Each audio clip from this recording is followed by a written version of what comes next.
You're watching Caribbean Today. The high-profile extradition case against Guyana's opposition figure Azruddin Mohamed and his father Nazar Mohamed took another significant step forward.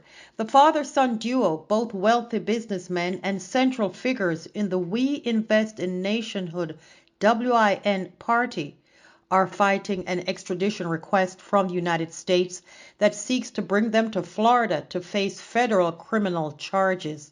Their lawyers have raised constitutional challenges, but a magistrate has now ruled the case will proceed in magistrate's court, setting a January hearing date that could be pivotal for both legal and political outcomes.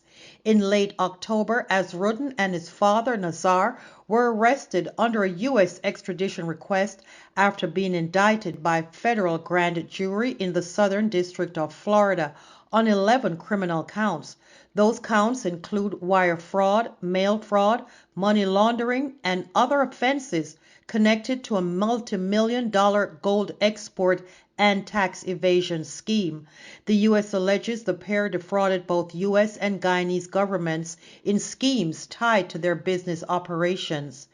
Despite the seriousness of the charges, the two were granted bail of $150,000 each by the Georgetown Magistrates Court shortly after their arrest. They were ordered to continue reporting to police as the legal process unfolds.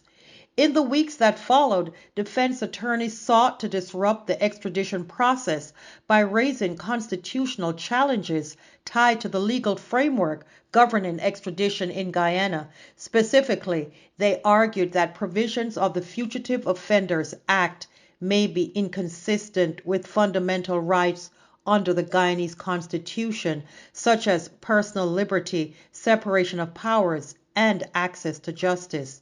They also sought to refer these constitutional questions to the High Court, suggesting that without judicial clarification of treaty interpretation and domestic law, the magistrates' court lacked jurisdiction to proceed. However, Principal Magistrate Judy Latchman delivered a decisive ruling dismissing those constitutional referrals. In her judgment, she concluded that the issues raised by the defense had already been examined and settled by Guyana's superior courts and therefore did not warrant further consideration at this stage of the extradition process. She described the defense application as frivolous and vexatious and ruled that the extradition proceedings must continue before her court.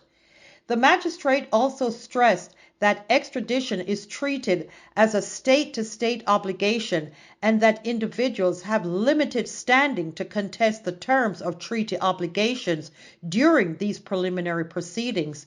She rejected reliance on older case law that predated key legislative amendments and emphasized that treaty obligations, including assurances from the U.S. government that the Mohammeds would not be prosecuted for offenses outside the extradition request, must be honored in good faith under international law. With the constitutional challenge dismissed, Magistrate Latchman adjourned the proceedings and scheduled substantive extradition hearings for January 6 and 7, 2026.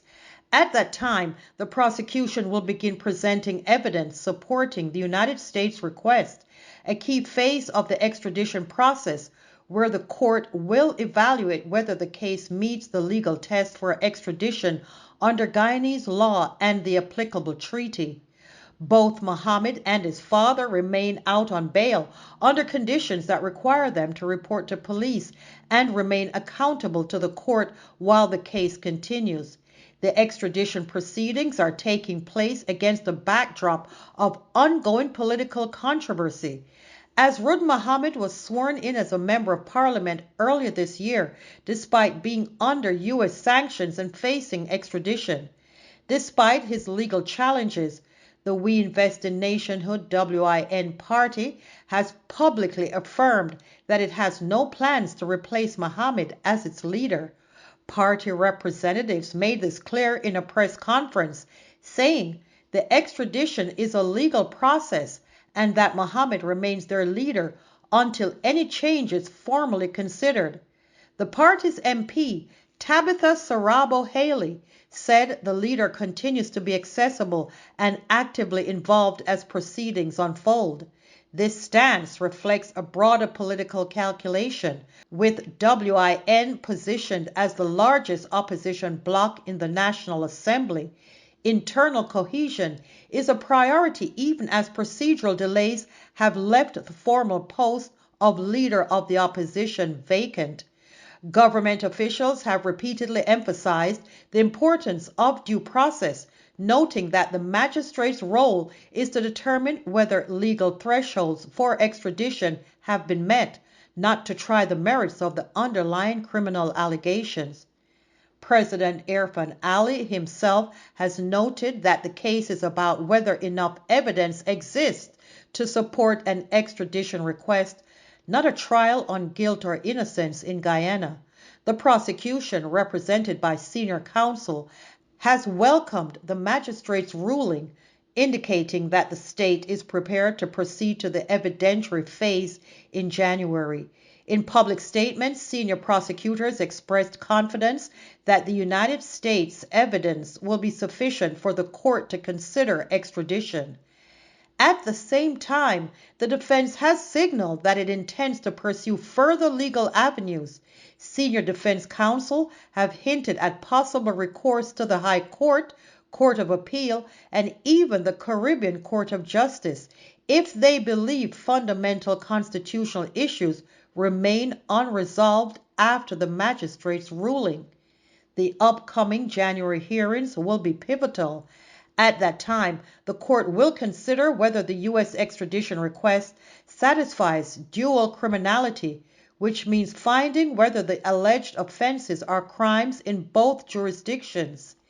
If the magistrate rules in favor of the United States, the case could move toward the executive phase of surrender.